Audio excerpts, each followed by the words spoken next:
국민 10명 중 1명은 코인에 투자하고 있지만 고도의 사기 수법에 넘어가 일말의 희망까지 잃어버리는 상황이 속출하고 있는데요.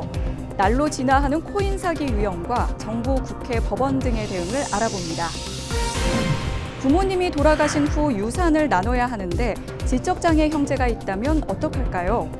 지적장애 상속인이 거쳐야 할 절차 등을 완벽한 상속에서 알아봅니다.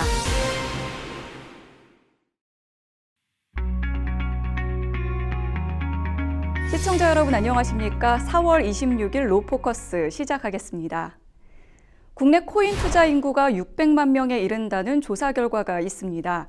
국민 10명 중 1명은 코인에 투자할 만큼 대한민국은 암호화폐 투자의 세계적 핫스팟이 됐는데요. 그렇지만 안전성과 보안 문제, 부정확한 정보에 따른 사기까지 부작용이 이만저만 아닙니다. 로포커스, 오늘은 코인 투자 사기 유형과 해결 방안에 대해 분석합니다. 먼저 석대성 기자가 코인 사기 유형과 처벌 추세 등에 대해 알아봤습니다. 지난달 비트코인 거래 금액은 9조 1천억 달러, 하나로 환산 시 1경 2278조 원. 대한민국 18년치 예상과 맞먹습니다. 가상화폐, 말 그대로 실물 없이 가상에서 사용되는 디지털 화폐입니다. 현실적 가치나 경제적 기반을 두고 존재하는 게 아니라서 왜 오르는지, 왜 떨어졌는지 변동성 해석도 안 됩니다. 근본이 없으니 투자자도 까막눈으로 뛰어드는 게 대다수입니다. 범죄자가 이런 사기의 블루오션을 놓칠 리 없습니다. 코인 사기 유형은 어떨까?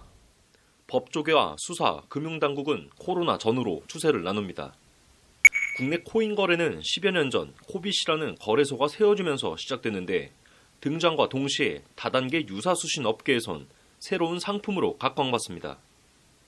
처음엔 폰지 사기 등 전통적 범죄가 성행했지만 이후 진화를 거듭하며 상장을 마친 코인을 초기에 판매한 후 이자를 코인으로만 지급해 피해자를 묶어두는 방식까지 나옵니다. 이자로 받은 코인, 언제 쓸 수 있을진 모릅니다. 법적 불확실성을 이용한 사기와 사업 사이 아슬아슬한 줄타기. 수사기관도 점점 난감해집니다. 투자금을 모집한 다음에 먹튀하는 경우, 이런 경우는 전통적인 사기와 사실상 동일한 폰지 사기 형태의 유형인데요. 이 경우에는 수사기관에서도 충분히 수사를 하는데 어려움을 겪지는 않습니다. 어려운 부분이 뭐냐면 코인을 실제로 발행을 하고 나서 시세 조정을 하는 방식의 사기가 있어요. 코로나 후에는 비대면으로 활성화된 SNS와 유튜브, AI 기술을 활용한 사기도 판칩니다. 카카오톡 오픈 채팅방에 코인이라고 써봤습니다. 리딩방이라 불리며 처음엔 주식 정보 공유가 활발했던 곳들인데 요즘엔 코인 사기 수단으로는 물론 시세 조종에도 이용되고 있습니다. 소위 잡코인이라고 하는 코인을 발행하고 나서 자기들끼리 자전거래를 통해서 100원짜리를 만원, 10만 원을 올린 다음에 광고나 이런 거, 리딩방 이런 걸 통해서 그걸 팔아먹는 거죠. 그리고 나서 어느 날 갑자기 상장 폐지가 돼버리는. 주식시장에선 시세 조종 행위가 적발되면 법의 처벌을 받지만 코인에 대한 규제는 아직 시행 전인 상황. 코인 시장에선 이런 주가 조작 수법에 더해 자전거래하는 프로그램으로 거래량을 부풀리는 등의 발달된 방식도 목격됩니다. 지난해 하반기 국내 코인 시장 일평균 거래액은 3조 원. 최근 5년간 집계된 범죄 피해액은 4조 7천억 원에 달합니다. 의무공시 제도가 도입되지 않아 빈틈을 악용한 불공정 거래 역시 속출합니다. 거래의 익명성을 이용해 회장님도 돈 세탁과 비자금 조성에 쓰는 코인, 랜섬웨어 배포를 통한 해킹 등 북한이나 중국의 사이버 범죄 도구로도 사용되고 다크웹에선 불법 상품이나 서비스를 구매하는 범죄 통화로 쓰기도 좋습니다. 4,500억 원대 코인 투자 사기로 재판에 넘겨진 3인, 징역 각 1년, 2년, 3년. 코인에 투자하면 수익을 얻게 해준다며 연기자들을 상대로 2,400여만 원을 뜯어낸 매니저, 징역 4개월. 코인 투자 사기 피해자들에게 피해 금액을 환불받게 도와준다는 명목으로 5천여만 원을 갈취한 20대 남성, 징역 1년. 수조 원에 달하는 피해 규모에 비해 법적 처벌은 솜방망이입니다. 코인 사기라는 게 특정 경제범죄 가중처벌법에 따라서 적용이 되는 경우가 많아요. 근데 거기에 딸려있는 형량 자체가 생각보다 그렇게 높지가 못하거든요. 기본적으로 아무리 많이 나와도 10년에서 15년을 넘어가지 못하는 구조고. 국민의 법 감정과는 동떨어진 형량. 법적 장치가 마련되기 전까진 스스로 보호해야 합니다. 코인 거래소 자체는 국가에서 보증을 하는 어떤 그 증권 거래소나 이런 곳이 아니기 때문에 코인 거래소 자체가 실제로 코인을 보유하고 있는 상태에서 거래를 하고 있는 것인지, 코인 거래를 하고 난 뒤에 인출을 하는 게 예금자 보호법처럼 보장이 되는지. 법률방송 석대성입니다. 코인 사기 급증에 따라 피해 규모도 걷잡을 수 없이 커지고 있는데요. 정부는 가상자산 시장 질서를 확립하고 이용자들을 보호하기 위해 관련법을 제정했지만 근본적인 해결책은 아니라는 의견이 나옵니다. 이어서 신예림 기자가 전합니다. 손실이 발생해도 원금은 보전된다. 300%의 수익률을 보장한다. 코인에 대한 구체적인 정보가 없는데도 솔깃한 제안에 넘어가기 십상입니다. 관련 규제도 없고 거래 내역 추적도 어렵습니다. 코인 사기 피해자와 피해 금액만 기하급수적으로 늘어나는 상황. 정부는 혼란스러운 가상자산 시장 질서를 바로잡고 투자자들의 피해를 막겠다며 관련 법을 제정했습니다. 가상자산 이용자 보호법, 일명 가상자산법으로 가상자산 이용자의 자산 보호와 불공정 거래 규제 등이 주요 골자입니다. 미공개 중요 정보 이용, 시세 조종 등 불공정 거래를 저지를 시 최대 무기징역의 형사처벌이 가능합니다. 가상자산 사업자, 즉 거래소가 이용자의 가상자산을 안전하게 보호하고 건전한 거래 질서를 유지하도록 의무도 강화했습니다. 거래소가 가상자산 이상 거래를 상시 감시하고 이를 적발할 시 금융당국에 통보하거나 수사기관에 신고하도록 했습니다. 그러나 실효성에는 의문이 따릅니다. 거래소는 기본적으로 거래량에 따른 수수료가 주 수입원인 사익 추구 집단인데다 규모에 따라 감시 능력도 천차만별이기 때문입니다. 규제 범위와 의무는 금융위와의 가이던스에 따라서 될 것이고 그 부분에 한해서 책임을 질 텐데 사익을 추구하는 집단이기 때문에 공익을 위해서 자기들이 자본을 투여하거나 노력을 해가지고 규제를 할 동기는 현저히 떨어진다고 봐야죠. 적당히 금융당국에 눈밖에 안 나는 수준에서 할 것이고 피할 수 있는 만큼 자기들의 의무를 피하는 노력을 하지 않을까. 오는 7월부터 시행되는 1단계 가상자산법에 아직 세부적인 규제가 없어 더 큰 혼란이 야기될 수 있다는 우려도 나옵니다. 가상자산법 같은 경우에는 이제 불공정 거래 행위에 대한 규제를 일부 자본시장법에서 따와서 자본시장법을 보면 증권 정보 등 그리고 금융 정보를 가지고 정보를 제공하는 뭐 투자 자문 업체, 유사 투자 자문 업체에 대한 굉장히 세세한 그런 규제 사항들이 있거든요. 아직 암호화폐 시장에는 그런 규제에 대한 게 전혀 없어요. 가상자산에 대한 리딩을 하는 경우에 이 어떤 규제가 있고 어떤 행위를 하면 안 되는지에 대한 게 명확하지 않아서 그런 부분에 좀 혼선이 있는 상태거든요. 시행될 가상자산법에도 아직 그런 내용들이 없는 상태라서 불충분하게 규정이 돼 있다고 봐야 됩니다. 정부는 단계별로 가상자산법을 추진할 계획인데 22대 총선에서 여야는 2단계 가상자산법 입법을 공약으로 제시하기도 했습니다. 그러나 1년이 넘도록 논의만 이어지는 2단계 입법이 언제 이뤄질지는 미지수입니다. 전문가는 가상자산법이 근본적인 해결책은 될 수 없다고 말합니다. 가상자산을 증권으로 볼 것인지 그 법적 성격부터 명확히 해야 한다는 겁니다. 미국은 금융법으로 포섭을 해서 증권법이든 금융의 형태에 따라서 처벌이 가능한데 반해서 금융위원회나 금감원에서 보는 시각은 금융이 아니고 별도의 상품으로 취급을 하는데 별도의 법을 만들지 않는 이상 처벌할 수 있는 방법이 없습니다. 근본적인 문제는 한국 금융당국이 가상자산을 보는 시각을 일단 변해야 될 것 같고요. STO만 금융으로 분리할 건지 나머지 가상자산은 모두 비금융으로 볼 것인지 아니면 가상자산의 일부라도 증권으로 포섭할 수 있는 부분은 포섭을 해서 지금이라도 늦지 않았으니 규제를 할 건지 결정을 해야 될 것 같습니다. 또 피해 예방을 위한 금융당국의 시장감독 강화와 가상자산 거래를 총괄할 수 있는 전담기구 설치 필요성도 강조했습니다. 국회로 넘겨질 때는 형사처벌뿐만 넘겨지고 그 시장 감시 감독 기능은 빠진 것이 너무나 아쉽습니다. 2단계 법안이 제정되기 전이라도 하루속히 시장 모니터링 기능이 필요합니다. 금감원과 금융위가 가상자산 시장에서 일어나는 각종 범죄를 예방하고 시장 감독 기능을 직접적으로 하지 않으면 지금같이 자유시장에 맡겨서 닥사가 알아서 정부의 기능을 대신해서 할 수 있을 거라고 안이한 생각을 한다면 곤도형 버전 2 혹은 더 무시무시한 범죄들이 일어날 것이고 투자자들은 피해를 호소할 겁니다. 물론 그와 동시에 우리는 2단계 법안을 신속히 만들어서 투자자 보호에 앞서서야 된다고 생각합니다. 경제적 살인이라고도 불리는 코인 사기. 지지부진한 가상자산 법제화 속에서 피해자들의 고통은 여전히 계속되고 있습니다. 법률방송 신예림입니다. 코인 사기 범죄 이야기 이어가 보도록 하겠습니다. 금융범죄 전문 법률사무소 크라운의 김도훈 변호사 모셨습니다.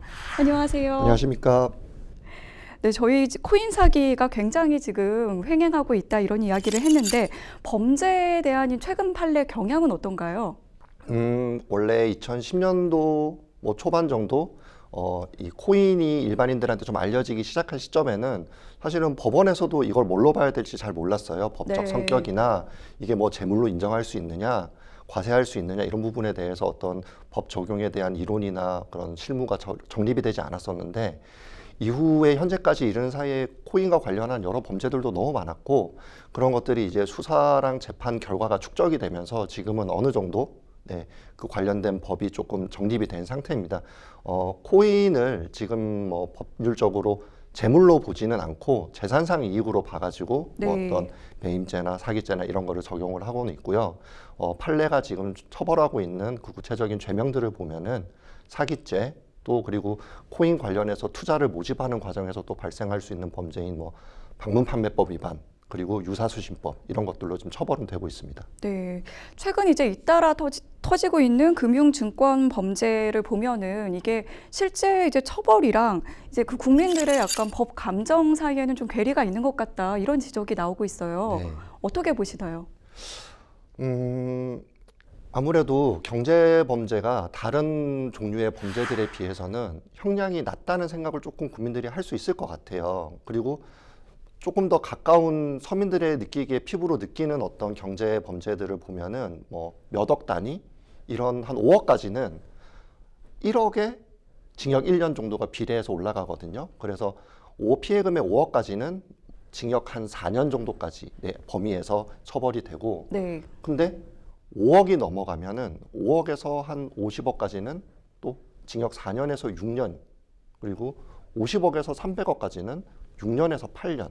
금액만큼 늘어나는 건 아니고요. 네, 그렇습니다. 네. 이게 금액이 커질수록 반영되는 비율은 조금 점점 줄어드는데 그런 모습을 보면은 오히려 아니 그러면 차라리 한번 저지를 때 크게 저지르는 게 낫겠다. 네. 이런 생각이 드니까 법 감정이 맞지 않다, 괴리가 있다 이런 얘기가 나오는 거거든요. 네. 그래서 조금 법원에서도 그리고 국가적으로도 이런 경제 금융 범죄에 대해서 조금 형량에 반영하는 비율을 높이고 또 이런 뭐 추징하거나 회수하는 이런 것들도 좀 끝까지 하는 이런 모습을 보여줄 필요는 있다고 생각이 됩니다. 네, 그 직접 맡으셨던 사건을 좀 설명해 주시면 더 이제 시청자분들이 좀 와닿을 네. 것 같거든요. 최근에 했던 사건 하나를 이제 설명을 드리면은 이것도 코인 관련된 건데 네. 피해자가 몇 년 전에 자기가 그냥 투자할 때 거래했던 어떤 모 증권사의 직원 아무개입니다라고 하면서 전화가 그냥 왔어요. 근데 그걸 받았는데 몇 년 전에 이익 못 보셨잖아요. 이번에 제가 좋은 투자 하나 알려드리겠습니다라고 하면서 돈을 뭐 한 1,000만 원 일단 먼저 입금하시면은 지금 새로 무슨 코인의 코인 지갑이라는 게 있는데 거기에 넣어서 저희가 그 코인이 지금 조만간 며칠 안에 빵 터질 거다. 그렇게 돼가지고 그 금액을 넣어가지고 기다려 보니까 이게 정말로 10배 정도 불어 있는 거예요. 네. 억 단위로. 그래서 그 처음에 그 증권사 사칭하는 범인이죠. 범인이 보낸 링크로 접속을 해보니까 자기가 원화 1,000만 원 넣었는데 몇 억이 찍혀 있는 거예요. 네. 그래가지고 아 이거 정말 대단하다. 이거 덕분에 돈 벌게 됐다. 이거 이제 나 꺼내고 싶다라고 하니까 아 이게 해외 코인 지갑인데 꺼내려면은 이 지금 이득본 금액의 한 10% 정도 되는 몇 천만 원을 더 넣어야 된다. 아, 전형적인 그 수법의 네네네. 하나가 드러나는. 해가지고 네. 이분이 이 몇 억을 꺼내려고 몇 천만 원을 더 넣는 순간 연락이 끊깁니다. 네. 이렇게 돼가지고 제가 이제 이거를 피해자를 대리해서 형사 고소도 하고 민사를 넣었는데 이게 고소를 넣고 보니까 피해자가 엄청 많았던 거예요. 이 일당한테. 아, 이분만 아니고. 네네네. 네. 일당한테 엄청 많아가지고 이렇게 저는 경찰서에다가 고소를 넣었는데 결국에는 이게 경찰청 단위에서 진행하는 그 광역수사대, 경제범죄수사대에서 뭐 같이 하는 걸로 흡수가 돼가지고 진행을 하다가 이게 결국에는 사실은 연락 온 전화번호도 대포폰이었고 네. 돈을 입금한 계좌도 대포통장. 그래서 이게 범인이 특정이 안 돼가지고 결국에는 지금 기소가 중지된 상황이에요. 아, 그렇군요. 네네. 네, 이런 범죄가 굉장히 좀 많이 들려오는 것 같은데 어떻게 하면 좀 예방하거나 좀 그럴 수 있을까요? 아, 이런 경제범죄 피해 당하시는 분들 저도 곰곰이 생각을 해봤거든요. 그래서 예방을 한다는 거는 결국 어떤 법적으로 장치가 조금 부족한 것 같기는 한데 법적으로 이런 부분들 보이스피싱이나 경제범죄를 이제 예방을 한다고 하면은 결국 제도적으로 좀 받쳐줘야 되는데 그거는 아직 그렇게 범죄 수단이 정교해지는 것만큼 따라가지를 못하고 있어요. 네. 그래서 개인들한테 결국에는 잘 알려주고 본인들도 당하는 분들 보면 보통 큰 욕심, 한꺼번에 큰 돈을 벌겠다. 아니면은 내가 지금 상황이 조금 어려운데 이거를 타개하겠다는 생각에 변호사가 아닌 일반인이 봐도 평범한 사람이 봤으면 속을 것 같지 않은 아, 뭔가 좀 수상한. 네, 수상한 건데 제안을. 분명히 수상한 건데 그런 걸 캐치를 못하고 진행을 하시거든요. 그래서 일단 가장 중요한 거는 피해자 그 본인들 각각 개인들이 늘 어떤 투자 권유를 받았을 때 당연히 저쪽에서 범인들은 일당들은 지금 오늘 빨리 입금하셔야 된다 이렇게 얘기하는데 그런 권유를 받더라도 시간을 두고 투자를 하시고 그리고 주변 사람들한테 늘 논의를 하시고 그렇게 본인이 조금 신중하게 판단하는 그런 습관을 들여야 될 것 같습니다. 네. 마지막으로 법률 전문가로서 하고 싶으신 말씀 있으시다면 해주시죠. 네네. 조금 전에 그 예방하는 방법에 대해서 말씀드렸던 거랑 똑같은 얘기예요. 결국에는 이게 본인이 결국은 조금 더 신중하고 조심을 하는 수밖에 없거든요. 네, 그래서 어떤 투자를 할 때는 충분히 고려하고 시간을 두고 급하게 판단하지 마셔라 라는 게 제 결론입니다. 네, 코인 사기 피해 실태와 예방법 함께 알아봤습니다. 오늘 함께 해주신 변호사님 고맙습니다. 네, 감사합니다.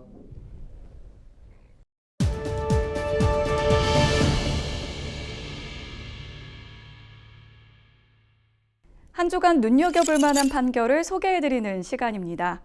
피싱범에게 속아 보낸 돈으로 모르는 사람의 카드 대금을 결제하게 됐다면 황당하고 억울하겠죠. 피싱 피해자가 2년 반에 걸친 재판 끝에 잃은 돈을 돌려받을 수 있게 됐습니다.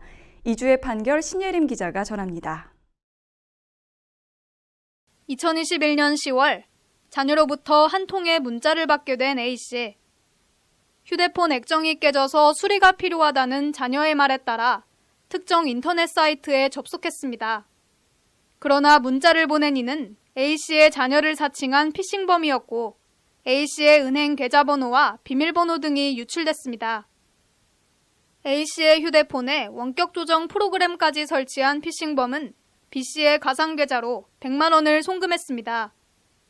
다만 이 돈은 피싱범의 손에 들어가지는 못했습니다. 계좌 주인인 B씨의 신용카드 대금이 자동 결제된 겁니다. 전혀 모르는 사람의 카드 대금을 대신 내주게 된 A씨. 대한법률구조공단의 도움을 받아 피싱범을 통해 돈을 받은 B씨를 상대로 소송을 걸었습니다. 재판의 쟁점은 계좌 소유자인 B씨가 부당이득을 취했는지 여부였습니다. B씨의 행방을 알 수 없어 공시송달로 진행된 재판에서 1심 법원은 원고 패소 판결을 내렸습니다. 해당 가상계좌는 카드 대금 지급을 위한 계좌로 명의자가 임의로 접근할 수 없는 데다 B씨 자신도 모르는 사이에 입금된 돈이므로 부당이득이 아니라고 판단한 겁니다. 이어진 항소심에서 A씨와 공단은 B씨는 자신이 사용한 카드 대금 100만 원의 채무를 면제받는 재산상의 이익을 취했다고 주장했습니다. 그러나 2심 재판부도 계좌에 송금된 돈을 사실상 B씨가 지배할 수 있는 상태라고 보기 어렵다며 A씨의 청구를 기각했습니다. 대법원 판단은 달랐습니다. B씨가 A씨로부터 이체받은 돈으로 채무를 면한 것은 부당이득이므로 이를 돌려줘야 한다고 본 겁니다. 대법원은 이 같은 취지로 원심 판결을 깨고 사건을 다시 서울 북부지방법원에 돌려보냈습니다. 재판부는 B씨가 얻은 이익은 송금받은 돈 자체가 아니라 자신의 신용카드 대금을 갚게 된 것이라며 B씨가 송금된 돈을 사실상 지배했는지는 부당이득 반환 의무 발생에 영향을 미치지 않는다고 봤습니다.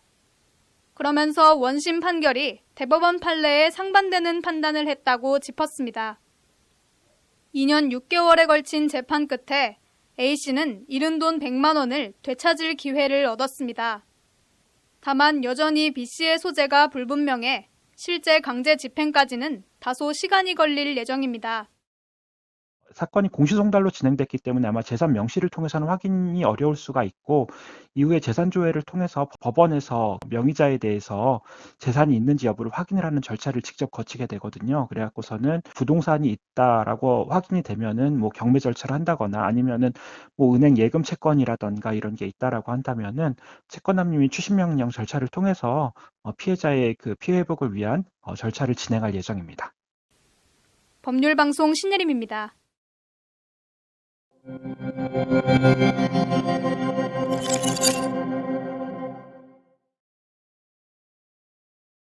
이 부모님이 돌아가신 후 유산을 정리하는 데 있어서 지적장애 형제가 있다면 간혹 그 재산 분할에 어려움을 겪는 경우가 있습니다. 이 지적장애 형제의 유산을 노려 음모를 꾸몄다가 이 법의 심판을 받는 경우도 있는데요. 반면 이 지적장애 형제의 재산관리 능력 부재로 인해 법적 상속분대로 상속하면 부모님이 물려주신 재산을 또 한순간에 날려버릴 수도 있습니다. 완벽한 상속, 오늘은 상속인 중 지적장애인이 있는 경우 상속재산 분할과 처리에서 어떤 절차를 거쳐야 하는지 알아보겠습니다. 법무법인 율쌤 허윤규 변호사님과 함께합니다. 변호사님 어서 오십시오. 네, 안녕하세요. 네, 먼저 그 변호사님 정신 연령이 낮은 상속인의 경우에는 이제 보통은 이제 그 형제나 자녀, 자매가 이제 돌봐주는 분들이 이 네. 장애인분의 재산을 또 관리하기도 하잖아요. 예, 맞습니다. 그 부모가 남겨준 재산은 별다른 이제 유언이 없으면 상속인들에게 그 고유의 법정 상속분대로 이제 상속이 되잖아요. 네. 그런데 이제 지적장애 형제가 있는 경우는 고민을 할 수밖에 없습니다. 뭐 보통은 상속이 일어나면 부동산의 경우에는 그 상속분대로 공유 등기를 하고 네. 예금 같은 경우에는 그 상속분대로 이제 예금 청구를 해서 나눠 갖는 게 이제 보통인데요. 네. 반면에 이제 이러한 지적장애 상속인이 있는 경우에는 그 지적장애 형제에게 그 재산 관리 능력이 없기 때문에 네. 어떤 특정한 형제가 그 지적장애 형제의 상속분을 받고 대신 그 장애 그 형제를 돌봐주는 형태로 이렇게 상속이 일어나는 네. 경우가 많이 있습니다. 네. 예를 들면 상속인이 자녀만 4명이 있는데 그 중에 1명이 지적장애인인 경우 나머지 3명이 4분의 1, 4분의 1, 2분의 1 이런 식으로 등기를 하고 네. 2분의 1 지분을 갖게 되는 상속인이 그 장애 형제를 돌본다는 조건 등으로 협의가 진행되는 경우가 흔히 있을 수 있습니다. 예, 그러니까 이 법적 상속분이 아닌 다른 비율로 이제 상속 재산 분할을 한다는 이런 말씀이시잖아요. 예, 맞습니다. 그러면 이제 그 장애 상속인의 동의가 또 필요해 보이는데요. 당연하죠. 왜냐하면 법정 상속분과 다른 상속재산 분할은 그 모든 상속인의 협의나 동의가 이제 있어야 하고요. 네. 특히 이제 부동산 상속의 경우 등기를 위해서는 네. 모든 상속인의 인감 증명서가 이제 첨부가 돼야 합니다. 예. 지적장애 상속인의 인감 증명 발급이 가능한 경우에는 공동상속인 전원의 인감 증명을 첨부해서 상속재산 분할 협의서를 작성한 후에 등기 신청을 할 수가 있습니다.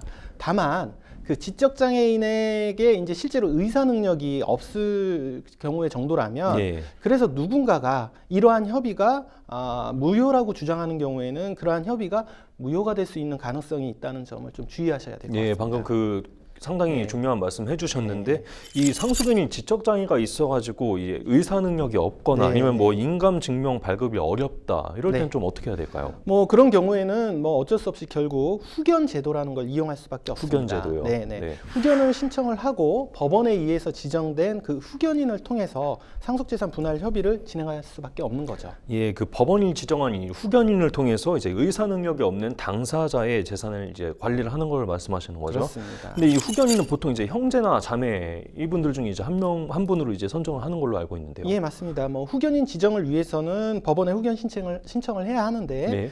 다른 모든 공동상속인들의 동의 하에 형제 중에 한 분이 후견인이 되는 것이 가능하고 가장 흔한 형태이죠. 예. 그런데 혹시 형제 중에 한 명이라도 동의를 하지 않는다면 네. 이럴 때는 이제 법원에서 선임한 제3의 그 후견인으로 선정할 수밖에 없는 상황입니다. 예, 그 지적장애 형제를 위해서 이제 뭐 서로 뭐 내가 널 보겠다 뭐 네. 이런 식으로 하는 게 아니라 뭐 지적장애 형제의 그 유산을 뭐 가로챌 네. 뭐 이런 음모를 꾸밀 수도 있는 거고 뭐 돌보기 그렇습니다. 싫어서 뭐 서로 떠민다거나 뭐 이럴 네. 경우도 있잖아요. 네네. 이 후견인 선정도 상당히 이런 상황이라면 어려울 것 같은데 네. 어쨌든 뭐 최종적으로 이제 형제 중 한 명이 후견인으로 지정이 됐다 그런다고 한다면은 네네. 이 그 후견인이 장애 형제를 대신해서 이제 상속재산 분할 협의도 가능한지 좀 궁금한데요. 네. 그 부분도 이제 말씀을 드리겠는데요. 후견인이 이제 지정이 됐어도 네. 통상 그 성년 후견인의 그 권한에는 이 상속재산 분할을 할 권한이 포함되어 있지 않습니다. 예. 특히 이제 또 상속재산 분할 협의는 그 만약에 이제 형제가 그 후견인으로 지정이 됐다면 그 피후견인 장애인과 그 후견인 사이에 이해가 상반되는 행위에 해당이 되는 것이죠. 네. 그래서 후견인의 자격으로 상속재산 분할 협의를 할 수는 없습니다.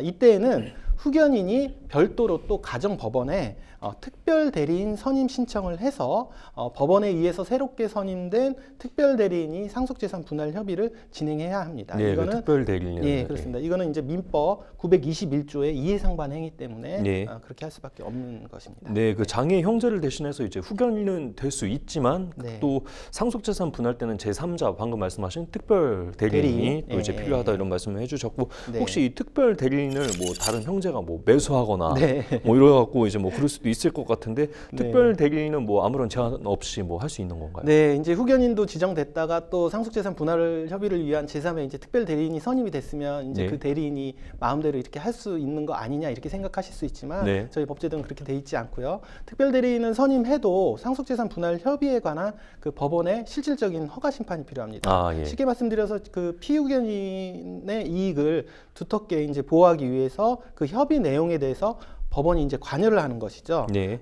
피후견인인 그 장애 상속인의 권리가 침해되지 않는지 실질적으로 이제 법원에서 판단하겠다는 것이죠. 예. 만약 그 후견인 신청 단계에서부터 공동 상속인이 아닌 제3자를 후견인으로 신청해서 선임된 경우라도 특별 대리인 선임 청구뿐만 아니라 상속재산 분할 협의에 대한 허가 청구는 절대 생략할 수가 없습니다. 네. 특별 대리인에 뭐 매수하려고 시도를 해도 네. 이게 법적으로 이게 법원에 최종적으로는 이제 네, 법원에 3단계를 거쳐서 보호를 하고 그렇게 있죠. 되니까 예, 이제 뭐 대한민국 사법 이렇게 허술하진 않은 것 같습니다. 예, 맞습니다. 이제 실무에서는 이제 이 부분이 이제 주로 문제가 되는데요. 네. 특별 대리인이 상속재산 분할 협의를 해서 법원에 허가 신청을 하게 되면 뭐 이렇게 법정 상속분대로 하는 거에 문제가 없지만 다른 비율로 해서 예를 들어 가지고 장애 상속인의 법정 상속분이 낮아진다거나 하게 된다면 그렇게 해서 다른 상속인들이 더 많이 받아가는 그 이유를 네. 아주 잘 소명을 해야 그 상속재산 분할 협의에 대한 최종 인용 여부가 결정이 이제 되는 것이고 예. 이러한 소명을 얼마나 적극적으로 하고 재판부를 이해시키느냐가 중요한 쟁점이 되고 있습니다. 네. 자, 가뜩이나 복잡한 이 상속재산 분할, 몸이 불편한 형제가 있을 땐 그 절차가 더 어려워질 수도 있을 것 같은데요. 돌아가신 부모님께 떳떳하도록 양심 있는 유산 분할이 필요하겠고요. 이 상속 문제로 고민하고 계신 분들은 완벽한 상속에 문의해 주시거나 변호사님께 상담을 권유하겠습니다. 법무법인 뉴스쌤 허윤규 변호사님 오늘도 좋은 정보 감사합니다.